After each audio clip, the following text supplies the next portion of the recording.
पंजाब दे विच criminal वारदातां नूं अंजाम देण दे लई पंजाब एक सॉफ्ट टारगेट बन गया ने। गैंगस्टरां दे किन्ने क ग्रुप ने जिहड़े इत्थे एक्टिव ने। ते सत श्री अकाल, तुसीं जुड़े होए हो पंजाबी रेडियो ऐसे दे नाल ते प्रोग्राम स्पैशल रिपोर्ट दे विच तुहाडा सारिआं दा स्वागत है।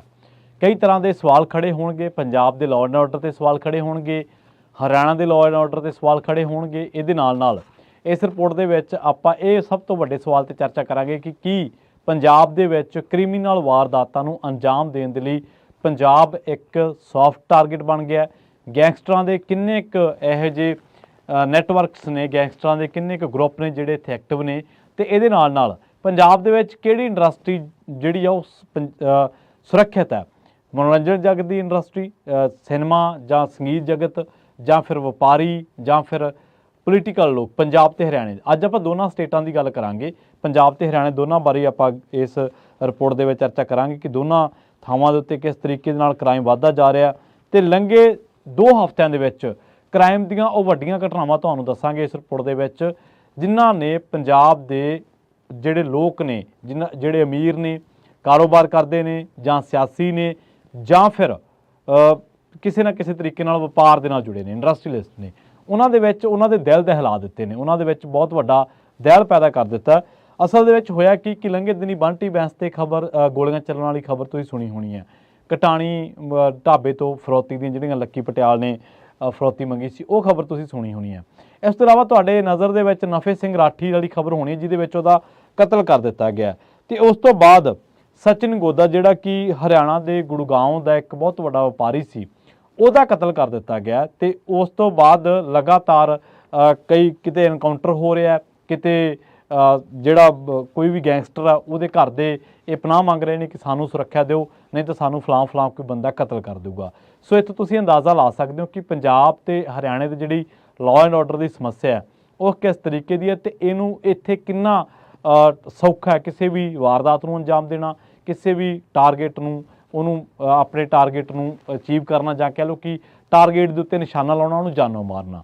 ਸੋ ਕੁਛ ਕੁ ਘਟਨਾਵਾਂ ਦਾ ਵੇਰਵਾ ਦਿੰਦੇ ਹਾਂ ਤੇ ਉਸ ਤੋਂ ਬਾਅਦ ਆਪਾਂ ਪੰਜਾਬ ਤੇ ਹਰਿਆਣਾ ਦੇ ਲਾਅ ਐਂਡ ਆਰਡਰ ਤੇ ਇੱਥੋਂ ਦੇ ਕ੍ਰਿਮੀਨਲ ਗੈਂਗਸ ਦੇ ਬਾਰੇ ਚਰਚਾ ਜਿਹੜੀ ਉਹ ਇਸ ਰਿਪੋਰਟ ਦੇ ਵਿੱਚ ਕਰਾਂਗੇ। 26 ਫਰਵਰੀ ਤੋਂ ਚੱਲਦੇ ਹਾਂ। 26 ਫਰਵਰੀ ਨੂੰ ਖਬਰ ਆਈ ਕਿ ਗੈਂਗਸਟਰ ਲਖਬੀਰ ਲੰਡਾ ਦੇ 3 ਸਾਥੀ ਕਾਬੂ। ਜਲੰਧਰ ਕਮਿਸ਼ਨਰੇਟ ਪੁਲਿਸ ਨੇ ਪ੍ਰੈਸ ਕਾਨਫਰੰਸ ਕੀਤੀ ਤੇ ਦੱਸਿਆ ਕਿ ਗੈਂਗਸਟਰ ਲਖਬੀਰ ਸਿੰਘ ਲੰਡਾ ਦੇ 3 ਸਾਥੀਆਂ ਨੂੰ ਅਸੀਂ ਗ੍ਰਿਫਤਾਰ ਕੀਤਾ। ਪੁਲਿਸ ਨੇ ਮੁਲਜ਼ਮਾਂ ਦੇ ਕਬਜ਼ੇ ਦੇ ਵਿੱਚੋਂ 17 ਹਥਿਆਰ, 33 ਮੈਗਜ਼ੀਨ ਬਰਾਮਦ ਕੀਤੇ। ਇਹਨਾਂ ਹਥਿਆਰਾਂ ਦੇ ਵਿੱਚ 32 ਬੋਰ ਦੇ 12 ਪਿਸਤੌਲ, 5 ਬੋਰ ਦੇ 5 ਪਿਸਤੌਲ, 5.34 ਬੋਰ ਦੇ 33 ਮੈਗਜ਼ੀਨ ਤੇ 20 ਕਾਰਤੂਸ ਪੁਲਿਸ ਨੇ ਬਰਾਮਦ ਕੀਤੇ। ਲਖਬੀਰ ਸਿੰਘ ਲੰਡਾ ਤੇ ਦੋਸ਼ ਲਾਇਆ ਪੁਲਿਸ ਨੇ ਕਿ ਅੰਤਰਰਾਜੀ ਹਥਿਆਰਾਂ ਦੀ ਤਸਕਰੀ ਕਰਦਾ। ਉਸ ਤੋਂ ਬਾਅਦ 27 ਫਰਵਰੀ ਨੂੰ ਖਬਰ ਆਈ ਕਿ ਸੁੱਖੇ ਬਾੜੇ ਵਾਲੀਆ ਕੋਈ ਗੈਂਗਸਟਰ ਹੈ, ਉਹਦੇ ਕਤਲकांड ਦੇ ਮੁੱਖ ਗਵਾਹ ਦਾ ਕਤਲ ਹੋ ਗਿਆ। ਹੰਬੜਾ ਰੋਡ ਸਥਿਤ 5 ਪੀਰ ਰੋਡ ਕੋਲ ਗੈਂਗਸਟਰ ਸੁੱਖਾ ਬਾੜੇ ਵਾਲੀਆ ਦਾ ਕਤਲकांड ਦਾ ਮੁੱਖ ਗਵਾਹ ਸੂਰਜ ਪ੍ਰਕਾਸ਼ ਉਰਫ ਬੱਬੂ ਦਾ ਕਤਲ ਕਰ ਦਿੱਤਾ ਗਿਆ, ਜਦੋਂ ਕਿ ਉਸਦੇ ਸਾਥੀ ਗੁਰਪ੍ਰੀਤ ਸਿੰਘ ਤੇ ਵੀ ਗੋਲੀਆਂ ਲੱਗੀਆਂ। ਇਹ ਖਬਰ 27 ਫਰਵਰੀ ਨੂੰ ਛਪੀ ਸੀ, ਇਸ ਕਰਕੇ ਉਹ ਗੰਭੀਰ ਰੂਪ ਦੇ ਵਿੱਚ ਜ਼ਖਮੀ ਹੋ ਗਿਆ। ਪਤਾ ਲੱਗਾ ਕਿ 2023 ਦੇ ਵਿੱਚ, ਮਈ 2023 ਦੇ ਵਿੱਚ ਹੈਬੋਵਾਲ ਇਲਾਕੇ ਦੇ ਵਿੱਚ ਰੋਹਿਤ ਮਲਹੋਤਰਾ ਉਰਫ ਈਸ਼ੂ ਦੇ ਘਰ ਗੈਂਗਸਟਰ ਸੁਖਪ੍ਰੀਤ ਸਿੰਘ ਉਰਫ ਸੁੱਖਾ ਬਾੜੇ ਵਾਲੀਆ ਦਾ ਗੋਲੀਆਂ ਮਾਰ ਕੇ ਕਤਲ ਕਰ ਦਿੱਤਾ ਗਿਆ ਸੀ। ਤੇ ਇਸ ਮਾਮਲੇ ਦੇ ਵਿੱਚ ਬੱਬੂ ਮੁੱਖ ਗਵਾਹ ਸੀ, ਜਿਹਦਾ ਕਿ ਬਾਅਦ ਦੇ ਵਿੱਚ ਹੁਣ ਕਤਲ ਕਰ ਦਿੱਤਾ ਗਿਆ, ਸੂਰਜ ਪ੍ਰਕਾਸ਼ ਉਰਫ ਬੱਬੂ। ਦੱਸਿਆ ਜਾ ਰਿਹਾ ਕਿ ਜਿਨ੍ਹਾਂ ਨੇ ਇਸ ਕਤਲकांड ਨੂੰ ਅੰਜਾਮ ਦਿੱਤਾ ਉਹ ਵੀ ਰੋਹਿਤ ਮਲਹੋਤਰਾ ਉਰਫ ਈਸ਼ੂ ਤੇ ਗੋਪਾਲ ਮਹਾਜਨ ਦੇ ਸਾਥੀ ਨੇ। ਤੇ ਇਸ ਮਾਮਲੇ ਦੇ ਵਿੱਚ ਪੁਲਿਸ ਨੇ ਕਈ ਲੋਕਾਂ ਨੂੰ ਗ੍ਰਿਫਤਾਰ ਕੀਤਾ ਸੀਗਾ। ਤੇ 27 ਫਰਵਰੀ ਨੂੰ ਖਬਰ ਆਈ ਕਿ ਗੈਂਗਸਟਰ ਸੰਗੀਤਕਾਰ ਬੰਟੀ ਬੈਂਸ ਦੇ ਉੱਤੇ ਢਾਬੇ ਦੇ ਇੱਕ ਤੇ ਗੋਲੀਆਂ ਚੱਲੀਆਂ ਨੇ। ਮੋਹਾਲੀ ਦੇ ਵਿੱਚ ਪੰਜਾਬੀ ਫਿਲਮਾਂ ਦੇ ਸੰਗੀਤਕਾਰ ਤੇ ਮਰਹੂਮ ਸਿੱਧੂ ਮੂਸੇਵਾਲਾ ਦੇ ਸਾਬਕਾ ਮੈਨੇਜਰ ਬੰਟੀ ਬੈਂਸ ਤੇ ਗੋਲੀਆਂ ਚਲਾਉਣ ਦਾ ਇੱਕ ਮਾਮਲਾ ਸਾਹਮਣੇ ਆਇਆ, ਪਰ ਇਸ ਹਮਲੇ ਤੋਂ ਕੁਝ ਸਮਾਂ ਪਹਿਲਾਂ ਹੀ ਉਹ ਢਾਬੇ ਤੋਂ ਚਲਾ ਗਿਆ ਸੀ। ਹਮਲੇ ਤੋਂ ਬਾਅਦ ਉਸ ਨੂੰ ਜਾਨੋਂ ਮਾਰਨ ਦੀ ਧਮਕੀ ਦਿੱਤੀ ਗਈ। ਇਹ ਧਮਕੀ ਲੱਕੀ ਪਟਿਆਲ ਗਰੁੱਪ ਵੱਲੋਂ ਦਿੱਤੀ ਗਈ ਹੈ ਤੇ ਜਿਸ ਨੇ ਬੰਟੀ ਬੈਂਸ ਤੋਂ 1 ਕਰੋੜ ਦੀ ਫਰੌਤੀ ਮੰਗੀ ਹੈ। ਬੰਟੀ ਬੈਂਸ ਨੇ ਇਸ ਦੀ ਜਾਣਕਾਰੀ ਪੁਲਿਸ ਨੂੰ ਦਿੱਤੀ। ਪੁਲਿਸ ਨੇ CCTV ਕੈਮਰਾ ਨਾਲ ਮਾਮਲੇ ਦੀ ਜਾਂਚ ਸ਼ੁਰੂ ਕਰ ਦਿੱਤੀ ਤੇ ਉਸ ਤੋਂ ਬਾਅਦ ਬੰਟੀ ਬੈਂਸ ਦੇ ਬਾਰੇ ਕਿਹਾ ਗਿਆ ਕਿ ਉਹ ਸੈਕਟਰ 79 ਦੇ ਵਿੱਚ ਇੱਕ ਢਾਬੇ ਤੇ ਗਿਆ ਸੀ ਤੇ ਉੱਥੇ ਸੋਸ਼ਲ ਮੀਡੀਆ ਤੇ ਲਾਈਵ ਹੋ ਗਿਆ। ਉਸ ਤੋਂ ਬਾਅਦ ਮੋਟਰਸਾਈਕਲ ਤੇ 3 ਜਾਣੇ ਆਏ ਤੇ ਇਹਨਾਂ ਨੇ ਵਿੱਚੋਂ ਇੱਕ ਮੋਟਰਸਾਈਕਲ ਹੀ ਖੜਾ ਰਿਹਾ, ਜਦ ਕਿ ਉਸ ਤੋਂ ਬਾਅਦ ਇਸ ਢਾਬੇ ਦੇ ਉੱਤੇ ਗੋਲੀਆਂ ਚਲਾ ਦਿੱਤੀਆਂ ਗਈਆਂ। 28 ਫਰਵਰੀ ਨੂੰ ਖਬਰ ਇਹ ਆਈ ਕਿ ਗੈਂਗਸਟਰ ਲੱਕੀ ਪਟਿਆਲ ਨੇ ਕਟਾਣੀ ਪ੍ਰੀਮੀਅਮ ਢਾਬੇ ਦੇ ਮਾਲਕ ਕੋਲੋਂ 1 ਕਰੋੜ ਦੀ ਫਰੌਤੀ ਮੰਗੀ ਹੈ ਤੇ ਹੁਣ ਇਸ ਢਾਬੇ ਉੱਤੇ ਫਾਇਰਿੰਗ ਕਰਨ ਦੇ ਮਾਮਲੇ ਦੇ ਵਿੱਚ ਸੁਹਾਣਾ ਥਾਣੇ ਦੇ ਵਿੱਚ ਢਾਬੇ ਦੇ ਮੈਨੇਜਰ ਦੇਵ ਸਿੰਘ ਰਾਵਤ ਵਾਸੀ ਪਿੰਡ ਸਲੋਆ ਗੜਵਾਲ ਉੱਤਰਾਖੰਡ ਦੇ ਬਿਆਨਾਂ ਨੂੰ ਆਧਾਰ ਬਣਾ ਕੇ 3 ਅਣਪਛਾਤੇ ਵਿਅਕਤੀਆਂ ਖਿਲਾਫ ਕੇਸ ਦਰਜ ਕਰ ਲਿਆ ਗਿਆ। ਉਧਰ ਪੁਲਿਸ ਨੇ ਤੇ ਮਾਲਕ ਦੇ ਢਾਬੇ ਦੇ ਮਾਲਕ ਦੇ ਦੱਸਣ ਦੇ ਮੁਤਾਬਕ ਇਹ ਘਟਨਾਕ੍ਰਮ ਨਾਲ ਗੀਤਕਾਰ ਬੰਟੀ ਬੈਂਸ ਸਿੱਧੂ ਮੂਸੇਵਾਲਾ ਦੇ ਸਾਬਕਾ ਮੈਨੇਜਰ ਦਾ ਕੋਈ ਲੈਣਾ ਦੇਣਾ ਨਹੀਂ ਹੈ। ਢਾਬੇ ਤੇ ਇਹ ਹਮਲਾ ਸਿਰਫ ਦਹਿਸ਼ਤ ਫੈਲਾਉਣ ਦੇ ਲਈ ਕੀਤਾ ਗਿਆ, ਕਿਉਂਕਿ 2 ਦਿਨ ਪਹਿਲਾਂ ਹੀ ਗੈਂਗਸਟਰ ਲੱਕੀ ਪਟਿਆਲ ਨੇ ਇਸ ਢਾਬੇ ਦੇ ਮਾਲਕ ਤੋਂ WhatsApp ਨੰਬਰ ਤੇ ਕਾਲ ਕਰਕੇ 1 ਕਰੋੜ ਦੀ ਫਰੌਤੀ ਮੰਗੀ ਸੀ। ਲੱਕੀ ਪਟਿਆਲ ਨੇ ਬੰਟੀ ਬੈਂਸ ਤੋਂ ਫਰੌਤੀ ਮੰਗੀ ਸੀ। ਇਸੇ ਦਿਨ ਇੱਕ ਹੋਰ ਖਬਰ ਛਪੀ ਹੈ, ਉਹ ਇਹ ਹੈ ਕਿ ਚੱਪੜਚਿੜੀ ਨੇੜੇ ਪੁਲਿਸ ਮੁਕਾਬਲਾ ਹੁੰਦਾ ਤੇ ਕੌਸ਼ਲ ਗਰੁੱਪ ਦਾ ਗੈਂਗਸਟਰ ਕਾਬੂ ਕੀਤਾ ਜਾਂਦਾ ਹੈ। ਇਤਿਹਾਸਕ ਨਗਰੀ ਚੱਪੜਚਿੜੀ ਨੇੜੇ ਦੇਰ ਸ਼ਾਮ ਪੁਲਿਸ ਮੁਕਾਬਲੇ ਦੇ ਦੌਰਾਨ ਇੱਕ ਗੈਂਗਸਟਰ ਨੂੰ ਕਾਬੂ ਕੀਤਾ। ਮੁਲਜ਼ਮ ਦੀ ਪਛਾਣ ਬਨਵਾਰੀ ਲਾਲ ਵਾਸੀ ਆਗਰਾ ਯੂਪੀ ਵਜੋਂ ਹੋਈ ਹੈ, ਜਦੋਂ ਕਿ ਉਹਦਾ ਇੱਕ ਸਾਥੀ ਮੌਕੇ ਤੋਂ ਭੱਜਣ ਦੇ ਵਿੱਚ ਕਾਮਯਾਬ ਹੋ ਗਿਆ। ਪੁਲਿਸ ਨੇ ਦੱਸਿਆ ਕਿ ਪੰਜਾਬੀ ਗਾਇਕ ਨੂੰ ਜਾਨੋਂ ਮਾਰਨ ਦੀ ਧਮਕੀ ਦਿੱਤੀ ਸੀ ਤੇ ਇਸ ਤੋਂ ਬਾਅਦ ਧਮਕੀ ਦਿੱਤੀ ਗਈ ਹੈ। ਧਮਕੀ ਜਦੋਂ ਬੰਟੀ ਬੈਂਸ ਨੂੰ ਮਿਲੀ ਸੀ ਤੇ ਉਸ ਤੋਂ ਬਾਅਦ ਸੂਚਨਾ ਮਿਲੀ ਸੀ ਤੇ ਨਾਕਾਬੰਦੀ ਕਰਕੇ ਸ਼ੱਕੀ ਵਿਅਕਤੀਆਂ ਤੇ ਵਾਹਨਾਂ ਦੀ ਜਾਂਚ ਸ਼ੁਰੂ ਕੀਤੀ ਸੀ ਤੇ ਇਸੇ ਦੌਰਾਨ ਪੁਲਿਸ ਨੇ ਚੱਪੜਚਿੜੀ ਨੇੜੇ ਇੱਕ ਬਿਨਾਂ ਨੰਬਰੀ ਸ਼ੱਕੀ ਮੋਟਰਸਾਈਕਲ ਨੂੰ ਰੁਕਣ ਦਾ ਇਸ਼ਾਰਾ ਕੀਤਾ ਤਾਂ ਨੌਜਵਾਨਾਂ ਨੇ ਮੋਟਰਸਾਈਕਲ ਨੂੰ ਤੇਜ਼ ਕਰਕੇ ਉੱਥੋਂ ਭੱਜਣ ਦੀ ਕੋਸ਼ਿਸ਼ ਕੀਤੀ ਤੇ ਜਦੋਂ ਉਹ ਡਿੱਗ ਪਏ ਤਾਂ ਉਹਨਾਂ ਨੇ ਪੁਲਿਸ ਤੇ ਗੋਲੀ ਚਲਾਈ ਤੇ ਬਾਅਦ ਦੇ ਵਿੱਚ ਪੁਲਿਸ ਨੇ ਗੋਲੀ ਚਲਾਈ ਤੇ ਗੈਂਗਸਟਰ ਜਿਹੜਾ ਉਹ ਡਿੱਗ ਪਿਆ, ਉਹ ਜ਼ਖਮੀ ਹੋ ਗਿਆ ਤੇ ਉਸ ਤੋਂ ਬਾਅਦ ਇਹਨੂੰ ਗ੍ਰਿਫਤਾਰ ਕਰ ਲਿਆ ਗਿਆ। ਕੌਸ਼ਲ ਗਰੁੱਪ ਦਾ ਗੈਂਗਸਟਰ ਦੱਸਿਆ ਗਿਆ, ਜਿਹਦਾ ਨਾਂ ਬਨਵਾਰੀ ਲਾਲ ਵਾਸੀ ਆਗਰਾ ਦੱਸਿਆ ਗਿਆ। ਇਹ ਤੋਂ ਅਗਲੇ ਦਿਨਾਂ ਦੇ ਵਿੱਚ ਜੇ ਆਪਾਂ ਆਈਏ ਫਰਵਰੀ ਦੇ ਅਖੀਰਲੇ ਦਿਨਾਂ ਦੇ ਵਿੱਚ ਤੇ ਮਾਰਚ ਦੀ ਸ਼ੁਰੂਆਤ ਦੇ ਵਿੱਚ ਝੱਜਰ ਜ਼ਿਲ੍ਹੇ ਦੇ ਵਿੱਚ ਇੰਡੀਅਨ ਨੈਸ਼ਨਲ ਲੋਕ ਦਲ ਇਨੈਲੋ ਦੇ ਸੂਬਾਈ ਪ੍ਰਧਾਨ ਨਫੇ ਸਿੰਘ ਰਾਠੀ ਦਾ ਕਤਲ ਕਰ ਦਿੱਤਾ ਗਿਆ ਤੇ ਇਸ ਮਾਮਲੇ ਨੂੰ ਲੈ ਕੇ ਸਿਆਸੀ ਸ਼ਹਿ ਵਾਲੇ ਕੁਝ ਮੁਕਾਮੀ ਸ਼ੱਕੀ ਅਨਸਰਾਂ ਵੱਲ ਵੀ ਉਂਗਲ ਉੱਠੀ ਹੈ। ਨਾਲ ਹੀ ਯੂਰਪ ਦੇ ਵਿੱਚ ਰਹਿੰਦੇ ਇੱਕ ਗੈਂਗਸਟਰ ਵੱਲ ਵੀ ਸ਼ੱਕ ਦੀ ਸੂਈ ਘੁੰਮੀ। ਇਹ ਸਮਝਿਆ ਜਾਂਦਾ ਕਿ ਕੁਝ ਮਹੀਨੇ ਪਹਿਲਾਂ ਦਿੱਲੀ ਦੇ ਵਿੱਚ ਭਾਜਪਾ ਆਗੂ ਦਾ ਕਤਲ ਹੋਇਆ ਸੀ ਤੇ ਉਸ ਦਾ ਕਥਿਤ ਤੌਰ ਤੇ ਹੱਥ ਸੀਗਾ ਤੇ ਇਸ ਤੋਂ ਸਾਫ਼ ਹੈ ਕਿ ਰਾਠੀ ਦਾ ਕਤਲ ਗਿਣੀ ਮਿੱਥੀ ਸਾਜ਼ਿਸ਼ ਤਹਿਤ ਕੀਤਾ ਗਿਆ। ਇਹ ਵੀ ਗੱਲ ਨਿਕਲ ਕੇ ਆਈ ਕਿ ਇਸ ਘਿਨਾਉਣੇ ਕਾਰੇ ਲਈ ਉਹ ਤਾਕਤਾਂ ਕਸੂਰਵਾਰ ਨੇ ਜਿਹੜੀਆਂ ਅਪਰਾਧ ਤੇ ਸਿਆਸੀ ਬਦਲਾਖੋਰੀ ਦੇ ਵਿੱਚ ਸ਼ਾਮਲ ਨੇ। ਜਾਂਚ ਏਜੰਸੀਆਂ ਲਈ ਇਹ ਕੇਸ ਚੁਣੌਤੀ ਵਾਲਾ ਸਾਬਤ ਹੋ ਸਕਦਾ ਹੈ, ਕਿਉਂਕਿ ਜਥੇਬੰਦਕ ਅਪਰਾਧ ਦੀਆਂ ਜੜ੍ਹਾਂ ਬਹੁਤ ਦੂਰ ਤੱਕ ਫੈਲੀਆਂ ਹੋਈਆਂ ਨੇ। 4 ਮਾਰਚ ਨੂੰ ਇਹ ਖਬਰ ਆਈ ਕਿ ਹਰਿਆਣਾ ਦੇ ਗੁੜਗਾਉਂ ਦੇ ਨਾਲ ਸੰਬੰਧਿਤ ਵਪਾਰੀ ਸਚਨ ਗੋਦਾ ਦੀ ਗੋਲੀਆਂ ਮਾਰ ਕੇ ਹੱਤਿਆ ਕਰ ਦਿੱਤੀ ਗਈ। ਸਚਨ ਗੋਦਾ ਦੀ ਮਾਂ ਇਸ ਹਮਲੇ ਦੇ ਵਿੱਚ ਜ਼ਖਮੀ ਹੋਈ ਤੇ ਇਸ ਨੇ ਇੱਕ ਵਾਰ ਫਿਰ ਹਰਿਆਣਾ ਤੇ ਪੰਜਾਬ ਦੇ ਵਿੱਚ ਵੱਧ ਰਹੀ ਗੈਂਗਵਾਰ ਤੇ ਸੰਗਠਿਤ ਅਪਰਾਧ ਦੇ ਵੱਲ ਲੋਕਾਂ ਦਾ ਧਿਆਨ ਖਿੱਚਿਆ। ਹਰਿਆਣੇ ਦੇ ਰੋਹਤਕ ਦੇ ਵਿੱਚ ਹੋਏ ਇਸ ਬੇਖੌਫ ਹਮਲੇ ਦੇ ਵਿੱਚ ਉਹ ਜੇਰੇ ਇਲਾਜ ਸੀ। ਘਟਨਾ ਵੇਲੇ ਉਹਦੀ ਪਤਨੀ ਤੇ ਉਹਦੇ ਬੱਚੇ ਵੀ ਨਾਲ ਸ਼ਾਮਲ ਸੀ। ਲਾਰੈਂਸ ਬਿਸ਼ਨੋਈ ਗੈਂਗ ਨੇ ਇਹਦੀ ਜ਼ਿੰਮੇਵਾਰੀ ਲਈ। ਉਸ ਤੋਂ ਬਾਅਦ ਗੈਂਗਸਟਰ ਕਤਲ ਮਾਮਲੇ ਦੇ ਵਿੱਚ ਮੋਹਾਲੀ ਦੀ ਖਬਰ ਲੱਗੀ ਹੈ 6 ਮਾਰਚ ਨੂੰ ਕਿ ਜੰਮੂ ਦੇ ਨਾਲ ਸੰਬੰਧਿਤ ਗੈਂਗਸਟਰ ਰਜੇਸ਼ ਡੋਗਰਾ ਦੇ ਮੋਹਾਲੀ ਸੈਕਟਰ 67 ਦੇ ਵਿੱਚ ਹੋਏ ਕਤਲ ਤੋਂ ਇੱਕ ਦਿਨ ਬਾਅਦ ਉਹਦੇ ਭਰਾ ਰਕੇਸ਼ ਕੁਮਾਰ ਨੇ ਖੁਦ ਸਣੇ 4 ਭਰਾਵਾਂ ਅਤੇ ਉਹਨਾਂ ਦੇ ਬੱਚਿਆਂ ਨੂੰ ਹਮਲਾਵਰਾਂ ਤੋਂ ਖਤਰੇ ਦਾ ਖਦਸ਼ਾ ਜਤਾਇਆ। ਰਕੇਸ਼ ਨੇ ਇਹ ਗੱਲ ਕਹੀ ਹੈ ਕਿ ਉਹ ਜਦੋਂ ਆਪਣੇ ਭਰਾ ਦੀ ਲਾਸ਼ ਲੈਣ ਗਿਆ ਸੀ ਤਾਂ ਉਦੋਂ ਉਹਨੇ ਪੁਲਿਸ ਨੂੰ ਕਿਹਾ ਕਿ ਮੈਨੂੰ ਵੀ ਖਤਰਾ, ਮੇਰੀ ਜਾਨ ਨੂੰ ਵੀ ਖਤਰਾ, ਮੇਰੇ ਪਰਿਵਾਰ ਨੂੰ ਵੀ ਖਤਰਾ। ਹੁਣ ਸਚਿਨ ਗੋਦਾ ਜਿਹੜਾ ਜਿਹਦਾ ਕਤਲ ਕੀਤਾ ਗਿਆ ਹਰਿਆਣਾ ਦੇ ਰੋਹਤਕ ਦੇ ਵਿੱਚ, ਇਸ ਕਤਲ ਕਾਂਡ ਨੂੰ ਅੰਜਾਮ ਦੇਣ ਪਿੱਛੇ ਲਾਰੈਂਸ ਬਿਸ਼ਨੋਈ ਗੈਂਗ ਦਾ ਹੱਥ ਦੱਸਿਆ ਗਿਆ।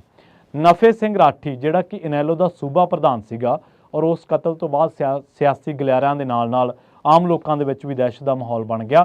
ਉਹਦੇ ਬਾਰੇ ਵੀ ਇਹ ਕਿਹਾ ਜਾਂਦਾ ਕਿ ਉਸ ਬੰਦੇ ਦੇ ਕਤਲ ਪਿੱਛੇ ਵੀ ਵੱਡੇ ਗੈਂਗਸ ਦਾ ਹੱਥ ਸੀਗਾ ਕਿਸੇ ਦਾ ਤੇ ਇਹਨੂੰ ਤਾਂ ਜੋੜਿਆ ਗਿਆ ਨਾਲ ਹੀ ਕਿ ਇਹ ਜਥੇਬੰਦਕ ਅਪਰਾਧ ਜਿਹੜਾ ਕਿ ਆਪਾਂ ਆਰਗੇਨਾਈਜ਼ਡ ਕ੍ਰਾਈਮ ਜਿਹਨੂੰ ਆਪਾਂ ਕਹਿ ਦਿੰਦੇ ਹਾਂ ਉਹਦੇ ਵਿੱਚੋਂ। ਇਹਦੇ ਨਾਲ ਫਿਰ ਤੁਸੀਂ ਭਾਵੇਂ ਚੱਪੜਚਿੜੀ ਦੇ ਇੱਕ ਪੁਲਿਸ ਮੁਕਾਬਲੇ ਦੀ ਗੱਲ ਕਰ ਲਓ ਜਿਹਦੇ 'ਚ ਗੈਂਗਸਟਰ ਹਰਿਆਣੇ ਦਾ ਰਹਿਣ ਵਾਲਾ ਜਿਹੜਾ ਮਾਫ ਕਰਨਾ ਯੂਪੀ ਦਾ ਰਹਿਣ ਵਾਲਾ ਜਿਹੜਾ ਜ਼ਖਮੀ ਹੋਇਆ ਸੀਗਾ, ਉਸ ਮਾਮਲੇ ਦੀ ਗੱਲ ਕਰ ਲਓ ਜਿਹਦਾ ਨਾਂ ਦੱਸਿਆ ਗਿਆ ਸੀਗਾ ਬਨਵਾਰੀ ਲਾਲ। ਇਸ ਤੋਂ ਇਲਾਵਾ ਚਾਹੇ ਲੱਕੀ ਪਟਿਆਲ ਨੇ ਕਟਾਣੀ ਪ੍ਰੀਮੀਅਮ ਢਾਬੇ ਦੇ ਮਾਲਕ ਕੋਲ 1 ਕਰੋੜ ਦੀ ਫਰੌਤੀ ਮੰਗੀ ਹੈ, ਚਾਹੇ ਤੁਸੀਂ ਬੰਟੀ ਬੈਂਸ ਦੀ ਗੱਲ ਕਰ ਲਓ, ਚਾਹੇ ਫਿਰ ਉਸ ਤੋਂ ਬਾਅਦ ਜੇ ਆਪਾਂ ਗੱਲ ਕਰੀਏ ਸੁੱਖਾ ਬਾੜੇ ਵਾਲੀ ਕਤਲकांड ਦੇ ਮੁੱਖ ਗਵਾਹ ਦਾ ਕਤਲ, ਚਾਹੇ ਤੁਸੀਂ ਲਖਬੀਰ ਲੰਡਾ ਦੇ ਜਿਹੜਾ ਗੈਂਗਸਟਰ ਕਾਬੂ ਕੀਤੇ ਨੇ ਜਿਨ੍ਹਾਂ ਦੇ ਵਿੱਚੋਂ ਵੱਡੀ ਗਿਣਤੀ ਹਥਿਆਰ ਮੈਗਜ਼ੀਨ ਬਰਾਮਦ ਕੀਤੇ ਨੇ ਤੇ ਕਿਹਾ ਗਿਆ ਪੁਲਿਸ ਵੱਲੋਂ ਕਿ ਉਹ ਅੰਤਰਰਾਜੀ ਤਸਕਰੀ ਕਰਦਾ ਹੈ, ਤੇ ਚਾਹੇ ਤੁਸੀਂ ਬੰਟੀ ਬੈਂਸ ਦੀ ਗੱਲ ਕਰ ਲਓ, ਇਹਦੇ ਵਿੱਚ ਸੰਗੀਤ ਜਗਤ ਵੀ ਆ ਗਿਆ, ਇਹਦੇ ਵਿੱਚ ਵਪਾਰੀ ਵੀ ਆ ਗਏ, ਇਹਦੇ ਵਿੱਚ ਸਿਆਸੀ ਲੋਕ ਵੀ ਆ ਗਏ। ਤੇ ਇਹ ਘਟਨਾਵਾਂ ਉਹ ਨੇ ਜਿਹੜੀਆਂ ਪਿਛਲੇ 26 ਫਰਵਰੀ ਤੋਂ ਆਪਾਂ ਕਾਊਂਟ ਕੀਤੀਆਂ ਨੇ ਪੰਜਾਬ ਤੇ ਹਰਿਆਣਾ ਦੇ ਵਿੱਚ। ਇਹਦੇ ਵਿੱਚ ਆਪਾਂ ਇਹ ਨਹੀਂ ਕਹਿ ਰਹੇ ਕਿ ਇਕੱਲੀ ਮਾਨ ਸਰਕਾਰ ਦੇ ਮਾਮਲੇ ਦੇ ਵਿੱਚ ਹੀ ਗੱਲ ਕਰ ਰਹੇ ਹਾਂ, ਆਪਾਂ ਦੋਨੇ ਰਾਜਾਂ ਦੇ ਵਿੱਚ ਇਹ ਗੱਲ ਕਰ ਰਹੇ ਹਾਂ ਤੇ ਇੱਥੇ ਤਾਂ ਤੁਹਾਨੂੰ ਇਹੋ ਜਿਹੀਆਂ ਵੀ ਮਿਸਾਲਾਂ ਮਿਲਣਗੀਆਂ ਜਿੱਥੇ ਕਿਸੇ ਗੈਂਗਸਟਰ ਨੂੰ ਮਾਰਨ ਦੇ ਲਈ ਕਤਲ ਕਰਨ ਤੋਂ ਬਾਅਦ ਉਹਦੀ ਅੱਧ ਸੜੀ ਲਾਸ਼ ਨੂੰ ਕਿਸੇ ਵੀ ਟਿਕਾਣੇ ਲਾ ਦਿੱਤਾ ਗਿਆ ਜਾਂ ਉਹਨੂੰ ਖੁਰਦ-ਬੁਰਦ ਕਰ ਦਿੱਤਾ ਗਿਆ। ਇਸੇ ਤਰ੍ਹਾਂ ਤੁਹਾਨੂੰ ਯਾਦ ਹੋਣਾ ਇੱਥੇ ਸੋਨੀਪਤ ਦੇ ਇਲਾਕਿਆਂ ਦੇ ਵਿੱਚ ਇਹ ਗੈਂਗਸਟਰ ਮਾਨ ਜੈਤੋ ਜਿਹੜਾ ਕਿ ਮੁੰਡਾ ਪੰਜਾਬ ਦਾ ਸੀਗਾ, ਉਹਦਾ ਵੀ ਕਤਲ ਇੱਟਾਂ ਨਾਲ ਉਹਦਾ ਸਿਰ ਤੇ ਵਾਰ ਕਰਕੇ ਲਗਾਤਾਰ, ਔਰ ਉਹਦੀ ਵੀਡੀਓ ਵੀ ਦੱਸਦੇ ਬਣਾਈ ਗਈ ਹੈ। ਸੋ ਇਹ ਜਿਹੜੇ ਲੰਘੇ 7-8 ਦਿਨਾਂ 10 ਦਿਨਾਂ ਦੇ ਵਿੱਚ ਸਾਰੀਆਂ ਘਟਨਾਵਾਂ ਵਾਪਰੀਆਂ ਨੇ, ਇਹ ਇਸ਼ਾਰਾ ਕਰਦੀਆਂ ਨੇ ਕਿ ਪੰਜਾਬ ਤੇ ਹਰਿਆਣਾ ਦੇ ਵਿੱਚ ਅਰਾਜਕਤਾ ਕਿੰਨੀ ਫੈਲੀ ਹੋਈ ਹੈ। ਇਹ ਕਹਿੰਦੇ ਨੇ ਕਿਸਾਨਾਂ ਦੇ ਅੰਦੋਲਨ ਨੂੰ ਸਾਡੇ ਜਿਹੜੇ ਹਰਿਆਣੇ ਦੇ ਪੋਲੀਟੀਸ਼ੀਅਨ ਨੇ, ਅਨਿਲ ਵਿਜ ਵਰਗੇ ਲੋਕ ਜਾਂ ਮਨੋਹਰ ਲਾਲ ਖੱਟਰ ਵਰਗੇ ਲੋਕ, ਕਿ ਜੀ ਸਾਡੇ ਲਾਅ ਐਂਡ ਆਰਡਰ ਦੀ ਸਮੱਸਿਆ ਕਿਤੇ ਮਸਲਾ ਨਾ ਖੜਾ ਹੋ ਜੇ, ਇਸ ਕਰਕੇ ਅਸੀਂ ਕਿਸਾਨਾਂ ਨੂੰ ਲੰਘਣ ਨਹੀਂ ਦੇ ਰਹੇ। ਵੀ ਦੱਸੋ, ਕਿਸਾਨਾਂ ਨੇ ਤੁਹਾਡੇ ਡਾਕੇ ਮਾਰਨੇ ਆ, ਉਹਨਾਂ ਨੇ ਤੁਹਾਡੇ ਲੁੱਟਾਂ ਖੋਹਾਂ ਕਰਨੀਆਂ ਦੁਕਾਨਾਂ ਤੇ ਜਾਂ ਸ਼ਾਪਿੰਗ ਮਾਲ ਦੇ ਉੱਤੇ? ਉਹ ਤਾਂ ਪਹਿਲਾਂ ਵੀ ਹਰਿਆਣਾ ਲੰਘ ਕੇ ਗਿਆ, ਹੁਣ ਵੀ ਲੰਘ ਜਾਣਗੇ। ਪਰ ਜਿਹੜਾ ਤੁਹਾਡੇ ਹੀ ਸਰਕਾਰ ਦੇ ਵਿੱਚ ਤੁਹਾਡੀ ਹੀ ਪੋਲੀਟੀਕਲ ਪਾਰਟੀ ਦਾ ਪ੍ਰਧਾਨ ਦਾ ਗੋਲੀਆਂ ਮਾਰ ਕੇ ਕਤਲ ਕਰ ਦਿੱਤਾ ਗਿਆ, ਉਦੋਂ ਤੁਹਾਨੂੰ ਲਾਅ ਐਂਡ ਆਰਡਰ ਨਹੀਂ ਯਾਦ ਆਇਆ? ਤੁਹਾਡੇ ਹੀ ਸੋਨੀਪਤ ਰੋਹਤਕ ਦੇ ਵਿੱਚ ਇੱਕ ਵਪਾਰੀ ਦਾ ਕਤਲ ਕਰ ਦਿੱਤਾ ਗਿਆ, ਉਦੋਂ ਜਦੋਂ ਉਹਦਾ ਪਰਿਵਾਰ ਨਾਲ ਸੀਗਾ। ਉਹਦੀ ਮਾਤਾ ਜ਼ਖਮੀ ਹੈ, ਉਹਦੇ ਬੱਚੇ ਜ਼ਖਮੀ ਹੋਏ ਨੇ, ਰਜੇਸ਼ ਗੋਦਾ ਦੇ, ਉਹਦੀ ਘਰ ਵਾਲੀ ਜ਼ਖਮੀ ਹੋਈ ਹੈ। ਉੱਥੇ ਤੁਹਾਡਾ ਲਾਅ ਐਂਡ ਆਰਡਰ ਨਹੀਂ ਕੰਮ ਕਰਦਾ। ਇਸ ਤਰ੍ਹਾਂ ਜੇ ਪੰਜਾਬ ਦੀ ਗੱਲ ਕਰ ਲਓ, ਪੰਜਾਬ ਦੇ ਵਿੱਚ ਆਪਾਂ ਲੰਘੇ ਦਿਨਾਂ ਦੇ ਵਿੱਚ ਵਿਧਾਨ ਸਭਾ ਦੇ ਵਿੱਚ ਕੀ ਕੁਝ ਵੇਖਿਆ? ਸਿਰਫ ਇੱਕ ਚਰਚੋਲਰ, ਇੱਕ ਕੁੱਕੜ ਖੇਤ ਜਿਹਨੂੰ ਆਪਾਂ ਕਹਿੰਦੇ ਨੇ, ਉਹ ਡਾਉਣੀ ਕਿ ਤੁਹਾਨੂੰ ਕੁਰਸੀ ਨਹੀਂ ਮਿਲਦੀ, ਇੱਥੇ ਮੇਰੀ ਕੁਰਸੀ 'ਤੇ ਆ ਕੇ ਬਹਿ ਜਾਓ ਤੁਸੀਂ, ਮੇਰੇ ਕੋਲ ਤੁਹਾਡੀਆਂ ਸਭ ਦੀਆਂ ਫਾਈਲਾਂ ਨੇ। ਹੁਣ ਇਹੀ ਗੱਲਾਂ ਤਾਂ ਕੈਪਟਨ ਅਮਰਿੰਦਰ ਸਿੰਘ ਕਰਦੇ ਰਹੇ ਨੇ। ਤੁਸੀਂ ਮੁੱਖ ਮੰਤਰੀ ਸਾਹਿਬ ਸਦਨ ਦੇ ਵਿੱਚ ਖੜ੍ਹ ਕੇ ਕਹਿ ਰਹੇ ਹੋ ਕਿ ਮੇਰੇ ਕੋਲੇ ਰਾਜੇ ਵੜਿੰਗ ਦੀਆਂ ਫਾਈਲਾਂ ਨੇ, ਮੇਰੇ ਕੋਲੇ ਫਲਾਣੀਆਂ ਫਾਈਲਾਂ ਨੇ। ਰੱਖੀਆਂ ਕਾਹਦੇ ਵਾਸਤੇ ਨੇ? ਤੁਸੀਂ ਇਹ ਵੀ ਤਾਂ ਦੱਸੋ ਨਾ ਕਿ ਇਹਨਾਂ ਫਾਈਲਾਂ ਦਾ ਕਰਨਾ ਕੀ ਹੈ ਤੁਸੀਂ। ਸੋ ਉਸ ਤੋਂ ਬਾਅਦ ਜੇ ਆਪਾਂ ਗੱਲ ਕਰੀਏ ਪੰਜਾਬ ਦੇ ਵਿੱਚ ਹੀ, ਤਾਂ ਸਾਡੀ ਕਿਸਾਨੀ ਧਿਰ ਜਿਹਦੇ ਮਾਮਲੇ ਦੇ ਵਿੱਚ ਆਪਾਂ ਹਰਿਆਣਾ ਦੀ ਖੱਟਰ ਸਰਕਾਰ ਨੂੰ ਲਾਹਣਤਾਂ ਪਾ ਕੇ ਹਟੇ ਹਾਂ, ਤੇ ਉਸ ਮਾਮਲੇ ਦੇ ਵਿੱਚ ਤੁਸੀਂ ਦੇਖੋ ਫਟਕਾਰਾਂ ਪੈ ਰਹੀਆਂ ਨੇ, ਹਲੇ ਵੀ ਕੋਰਟ ਤੋਂ ਪੈ ਰਹੀਆਂ ਨੇ ਫਟਕਾਰਾਂ। ਤੇ ਇੱਕ ਪਾਸੇ ਸਾਡੀਆਂ ਦੋਵੇਂ ਰਾਜਾਂ ਦੀਆਂ ਸਰਕਾਰਾਂ ਦਾ ਟਿੱਲ ਲੱਗਿਆ ਪਿਆ ਕਿ ਅਸੀਂ ਹੱਕ ਮੰਗਦੇ ਲੋਕਾਂ ਨੂੰ ਛੱਡਣਾ ਨਹੀਂ, ਅਸੀਂ ਆਪਣੇ ਵਿਰੋਧੀ ਧਿਰਾਂ ਨੂੰ ਛੱਡਣਾ ਨਹੀਂ। ਜਦ ਕਿ ਦੋਨੇ ਥਾਵਾਂ ਤੇ ਜੇਕਰ ਅਰਾਜਕਤਾ, ਜੇਕਰ ਅਮਨ ਕਾਨੂੰਨ ਦੀ ਗੱਲ ਕਰੀਏ, ਤਾਂ ਇਹ ਦੋਨੇ ਇਲਾਕੇ ਇਸ ਟਾਈਮ ਕ੍ਰਿਮੀਨਲ ਵਾਰਦਾਤ ਨੂੰ ਅੰਜਾਮ ਦੇਣ ਦੇ ਲਈ ਸੌਫਟ ਟਾਰਗੇਟ ਨੇ।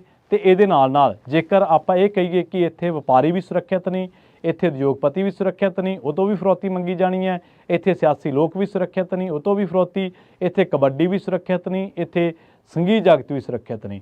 ਸੋ ਇਹਦੇ ਨਾਲ ਜੇ ਤੁਸੀਂ ਗੱਲ ਕਰੋ ਕੈਨੇਡਾ, ਅਮਰੀਕਾ ਦੇ ਵਿੱਚ ਵੀ ਹੁਣ ਤਾਂ ਜਿਹੜੇ ਇਹ ਗੈਂਗਸਟਰ ਨੇ, ਇਹਨਾਂ ਕੁ ਨੈਟਵਰਕ ਹੋ ਚੁੱਕਿਆ, ਕੌਮਾਂਤਰੀ ਨੈਟਵਰਕ ਜਿਹਨੂੰ ਇੰਟਰਨੈਸ਼ਨਲ ਨੈਟਵਰਕ ਕਹਿ ਸਕਦੇ ਹਾਂ। ਤੁਹਾਨੂੰ ਯਾਦ ਹੋਣਾ ਕੈਨੇਡਾ ਦੀਆਂ ਖਬਰਾਂ ਆਪਾਂ ਕਿੰਨੀ ਵਾਰੀ ਸ਼ੇਅਰ ਕੀਤੀਆਂ ਨੇ ਕਿ ਉੱਥੇ ਕਿਸੇ ਦੇ ਘਰ ਨੂੰ ਅੱਗ ਲਾ ਦਿੱਤੀ ਗਈ ਹੈ, ਕਿਸੇ ਦੇ ਬਿਜ਼ਨਸ ਨੂੰ ਅੱਗ ਲਾ ਦਿੱਤੀ ਗਈ ਹੈ, ਕਿਸੇ ਤੋਂ ਫਰੌਤੀ ਮੰਗੀ ਗਈ ਹੈ। ਇਸ ਤਰ੍ਹਾਂ ਅਮਰੀਕਾ ਦੇ ਵਿੱਚ ਭਾਵੇਂ ਲੋਕ ਖੁੱਲ੍ਹ ਕੇ ਤਾਂ ਨਹੀਂ ਆਏ ਸਾਹਮਣੇ, ਪਰ ਅਮਰੀਕਾ ਦੇ ਵਿੱਚ ਵੀ ਬਹੁਤ ਸਾਰੇ ਲੋਕਾਂ ਤੋਂ ਫਰੌਤੀ ਮੰਗੀਆਂ ਗਈਆਂ, ਫਰੌਤੀਆਂ। ਤੇ ਕੈਨੇਡਾ ਦੇ ਵਿੱਚ ਤਾਂ ਗਿੱਪੀ ਗਰੇਵਾਲ ਦੇ ਘਰ ਤੇ ਗੋਲੀਆਂ ਚੱਲੀਆਂ, ਇਸ ਤੋਂ ਪਹਿਲਾਂ ਕਰਨ ਔਜਲਾ ਦੇ ਘਰ ਤੇ ਚੱਲੀਆਂ। ਅਮਰੀਕਾ ਦੇ ਵਿੱਚ ਵੀ ਕਈ ਮਾਮਲਿਆਂ ਦੇ ਵਿੱਚ ਜਿਹੜੇ ਵੱਡੇ ਗੈਂਗ ਨੇ, ਖਾਸ ਕਰਕੇ ਲਾਰੈਂਸ ਬਿਸ਼ਨੋਈ ਵਰਗੇ ਗੈਂਗਸਟਰ ਜਾਂ ਹੋਰ ਗੋਲਡੀ ਬਰਾੜ ਵਰਗੇ ਗੈਂਗਸਟਰ ਜਾਂ ਹੋਰ ਜਿੰਨੇ ਵੀ ਗੈਂਗਸਟਰ ਜਿਨ੍ਹਾਂ ਦਾ ਨਾਮ ਬੋਲਦਾ ਵੱਡੀਆਂ ਵਾਰਦਾਤਾਂ ਦੇ ਵਿੱਚ, ਤਾਂ ਉਹ ਸਾਰੇ ਇੱਥੇ ਐਕਟਿਵ ਨੇ ਤੇ ਉਹਨਾਂ ਦੇ ਜਿਹੜੇ ਸੈੱਲ ਨੇ ਉਹ ਵੱਖ-ਵੱਖ ਥਾਵਾਂ ਤੋਂ ਇਹਨਾਂ ਵਾਰਦਾਤਾਂ ਨੂੰ ਅੰਜਾਮ ਦਿੰਦੇ ਰਹਿੰਦੇ ਨੇ। ਸੋ ਹੁਣ ਤੁਸੀਂ ਦੇਖ ਸਕਦੇ ਹੋ ਕਿ ਪੰਜਾਬ ਤੇ ਹਰਿਆਣਾ ਦੇ ਵਿੱਚ ਲਾਅ ਐਂਡ ਆਰਡਰ ਦੀ ਕੀ ਸਥਿਤੀ ਹੈ। ਨਾ ਉੱਥੇ ਕੋਈ ਵੀ ਬੰਦਾ ਜਿਹਦੇ ਕੋਲ 4 ਪੈਸੇ ਹੈ ਉੱਥੇ ਸੁਰੱਖਿਅਤ ਨਹੀਂ ਹੈ। ਤੇ ਹਲੇ ਸਾਡੀਆਂ ਸਰਕਾਰਾਂ, ਸਾਡੇ ਲੀਡਰ ਕਹਿੰਦੇ ਆ ਕਿ ਤੁਸੀਂ ਪੰਜਾਬ ਛੱਡ ਕੇ ਨਾ ਭੱਜੋ। ਜਦੋਂ ਤੁਹਾਡੇ ਕੋਲ ਰੁਜ਼ਗਾਰ ਨਹੀਂ ਤੁਸੀਂ ਕਿਸੇ ਨੂੰ ਦੇਣਾ, ਪੰਜਾਬ ਦੇ ਵਿੱਚ ਰੁਜ਼ਗਾਰ ਦੀ ਜਿਹੜੀ ਬੇਰੁਜ਼ਗਾਰੀ ਦੀ ਦਰ ਹੈ ਕਿ ਤੁਹਾਨੂੰ ਪਤਾ ਕਿ ਇਸ ਵੇਲੇ ਦੇਸ਼ ਭਰ ਦੇ ਵਿੱਚ ਸਭ ਤੋਂ ਜ਼ਿਆਦਾ ਜਿੰਨੀ ਕੌਮੀ ਦਰ ਹੈ ਸਾਡੀ, ਉਸ ਤੋਂ ਜ਼ਿਆਦਾ ਕਿਤੇ ਪੰਜਾਬ ਦੀ ਬੇਰੁਜ਼ਗਾਰੀ ਦਰ ਹੈ।